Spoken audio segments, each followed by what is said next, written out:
लोगों को पहले एक बात यह समझ लेनी चाहिए, मनुवादी आपसे कम पढ़े लिखे हैं, मनुवादी आपसे कम अकलमंद हैं, आपको उनसे बहुत ज्यादा अकल है, आप उनसे ज्यादा पढ़े लिखे हैं, समझदार हैं। इसी बात की उनको इंफीरियरिटी कॉम्प्लेक्स रहता है, उनको यह दर्द खाए जाता है, इसीलिए रिजर्वेशन से चिंता है, इसीलिए हर जगह आपके कामों में रोड़े अटकाते हैं, इसीलिए एससी एसटी ओबीसी और माइनॉरिटीज की मुखालफत करते हैं कि जहां हम लोग सामने आ गए ये बौने नजर आते हैं। किसी भी आंदोलन में दो चीजें होती हैं, थ्योरी और प्रैक्टिकल।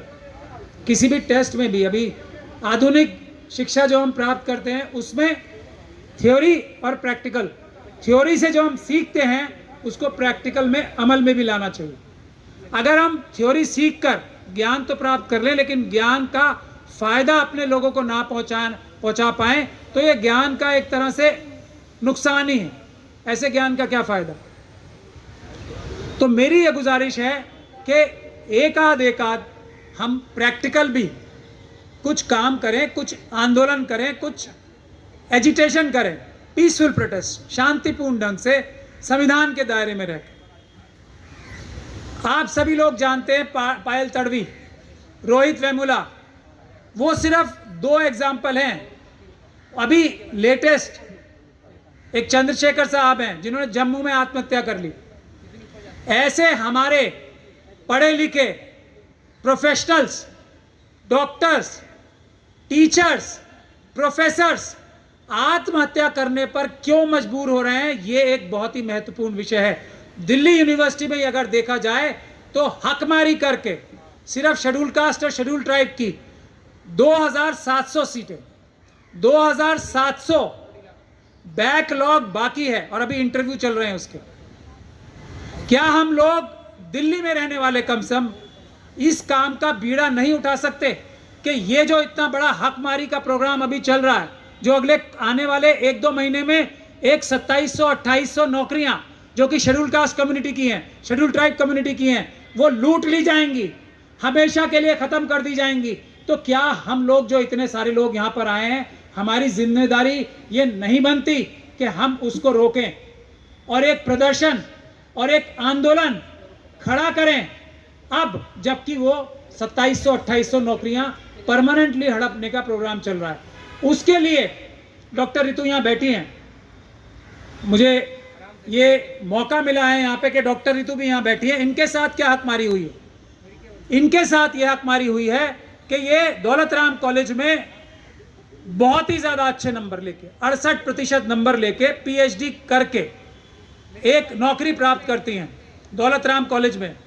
इनकी प्रिंसिपल, और यह बात साबित हो चुकी है, इनकी प्रिंसिपल इनसे इस बात पे चिढ़ जाती हैं कि इनके इतने ज़्यादा नंबर क्यों आते हैं। ये मुझसे भी अच्छी, मैं तो इतनी 30-40 साल की पढ़ाई और पढ़ाने का काम कर चुकी हैं, मुझसे ज़्यादा समझदार क्यों हैं ये। तो इनके खिलाफ 35 बच्चों से, जो बच्चे कहीं हैं ही नहीं, अब ये साबित हो गया, वो बच्चे कहीं हैं ही नहीं, उनके साइन करा के इनको नौकरी से निकाल दिया जाता है। मतलब झूठे सिग्नेचर है दौलत राम कॉलेज की, दिल्ली यूनिवर्सिटी की प्रिंसिपल और हमारे यूनिवर्सिटी के रजिस्ट्रार साहब उसमें शामिल हैं। इसकी एफआईआर दर्ज होती है। उसके बाद पूरी ताकत पुलिस इस बात के लिए लगाती है, एक तो एफआईआर ही कितनी मुश्किल से हुई होगी, ये बात आप सब लोग समझ सकते हैं।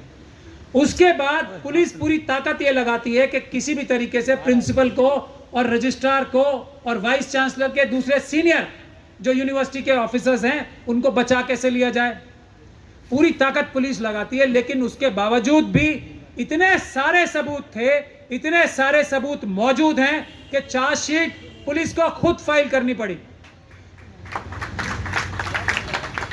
लेकिन यह बेशरम दिल्ली पुलिस का जो ऑफिसर था, और बेशरम कहना थोड़ा मुझे इसमें हिचक हो रही है, मजबूरी में कह रहा हूं, उसके ऊपर इतना दबाव था, वो हमारे समाज का ही है, इतना दबाव था उसके ऊपर कि उसको मजबूरी में हाई कोर्ट में यह स्टेटमेंट देनी पड़ी कि मैं इस प्रिंसिपल को गिरफ्तार करने की तो जरूरत समझता ही नहीं, मैं इसको गिरफ्तार करने की कोशिश भी नहीं करूंगा। यह है दिल्ली पुलिस, यह है अन्याय की इंतहा। तो क्या हम लोगों का एक फर्ज नहीं बनता ये कि हम प्रैक्टिकल भी एक काम करें और ये डॉक्टर रितु के केस के लिए एक बड़ा आंदोलन छेड़ना चाहिए। उससे सिर्फ डॉक्टर रितु को फायदा नहीं होगा, हमारी ऐसी डॉक्टर रितु और ऐसे प्रोफेसर चंद्रशेखर जिन्हें आत्महत्या करनी पड़ी जम्मू में, भी ऐसे लाखों की तादाद में पूरे देश में मौजूद हैं जिनके साथ रोज सुबह शाम ये ज्यादती हो रही है कि आप हमसे अच्छे क्यों।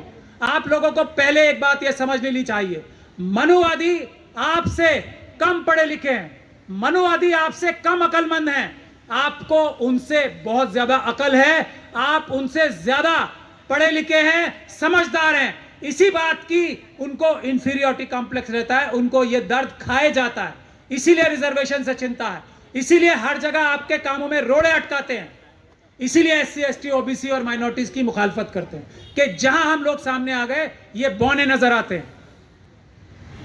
रिजर्वेशन की खिलाफत इसीलिए है कि ये लोग एक्सपोज होते हैं, रिजर्वेशन से एक दो डॉक्टर रितु चली जाती हैं अंदर, तो फिर नजर आता है कि इनसे तो अच्छा ही कोई नहीं है, इसलिए रिजर्वेशन के खिलाफ है। रिजर्वेशन तो बल्कि अनरिटन रिजर्वेशन है, जो सो कॉल्ड जनरल कैटेगरी के लोग हैं उन्होंने 90% सीटों पे अपनी अनरिटन, बगैर लिखी हुई, बगैर कही हुई रिजर्वेशन कर रखी है और वो बेईमानी से करते हैं सारा काम। बिल्कुल जाहिल गंवार, बिल्कुल अनपढ़ और बुद्धिहीन व्यक्ति हैं, ये बात मैं पूरी जिम्मेदारी से कह सकता हूं। जो भी जनरल कैटेगरी के लोग हैं, जिसके लिए मुझे कोई चीज साबित करने की भी कोई मुझे परेशानी नहीं है, डिफेमेशन करें, मैं ये बात तथ्यों से साबित करूंगा कि कम अकल, बेवकूफ और बेईमान ये कैरेक्टर्स हैं इनके, एससी एसटी ओबीसी माइनॉरिटीज और इनके खिलाफ जो लोग, जो इनके अलावा लोग हैं, जनरली उनमें से एक आध कोई होगा कभी तो वो अलग बात। करें डिफेमेशन का केस मेरे पर, मैं साबित करूंगा ये बात। तो ये हमें सोच के चलना चाहिए। तो डॉक्टर रितु का एक ऐसा केस है जिससे हम अपने सभी टीचर्स को न्याय दिला सकते हैं, खास तौर पे 2700 सीटें जो अभी हमारे सामने यहां रखी हुई हैं और लूटी जा रही हैं, उसको बचा सकते हैं कि अगर हम डॉक्टर रितु के केस को हाईलाइट करें और ये बोलें कि ये 2700 की 2700 सीटें हमारी हैं, हमें ही चाहिए। और ओबीसी के भाइयों को भी मैं ये कहना चाहता हूं, भाइयों बहनों को, उनकी कितनी सीटें हैं वो भी जरा कैलकुलेट कर लें, उनकी तो इससे भी ज्यादा हैं जो गायब हैं, जिसमें ये कह दिया जाता है नॉट फाउंड सुटेबल, बोलते हैं ना उसे, एनएफएस।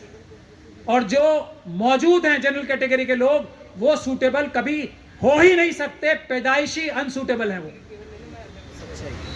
एनएफएस ये झूठा बोलते हैं और वो लोग पैदाइशी अनसूटेबल। मैंने एक केस भी सुप्रीम कोर्ट में आर्ग्यू किया था एम्स का, और सरकार और जो लोग जनरल कैटेगरी के थे वो भाग खड़े हुए थे। मैं फिर कह रहा हूं, इस डिस्कशन के लिए मैं किसी भी प्लेटफॉर्म से साइंटिफिकली तैयार हूं कि मैं जो ये कह रहा हूं कि वो कम अकल, बेईमान और कम पढ़े लिखे, कम समझदार होते। करें डिबेट, साइंटिफिकली डिबेट की जाएगी। अब मैं आप लोगों से एक गुजारिश करता हूं कि अपने जो लोग मेरी इस बात का समर्थन करते हैं वो मेहरबानी करके, डॉक्टर रितु यहाँ मौजूद हैं, बैठी हैं, उनको अपना नंबर लिखवा दें कि हम अभी अगले हफ्ते से इस बात के लिए जो आंदोलन छेड़ेंगे उसमें साथ देंगे। तो डॉक्टर रितु को अपना नंबर लिखवा दें। ये एक प्रैक्टिकल एस्पेक्ट है, थ्योरी तो हम इतने दिन से करके समझ ही चुके हैं। थ्योरी हम एकदम 100 आउट ऑफ 100 मार्क्स, यहाँ किसी से भी पूछ लीजिए तो उसके 100 में से 100 मार्क आएंगे।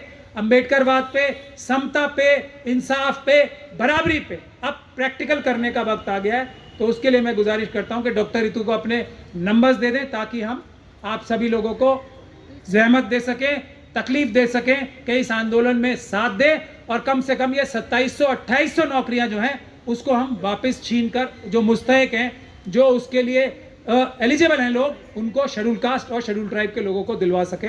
बहुत बहुत शुक्रिया। जय भीम, जय भारत।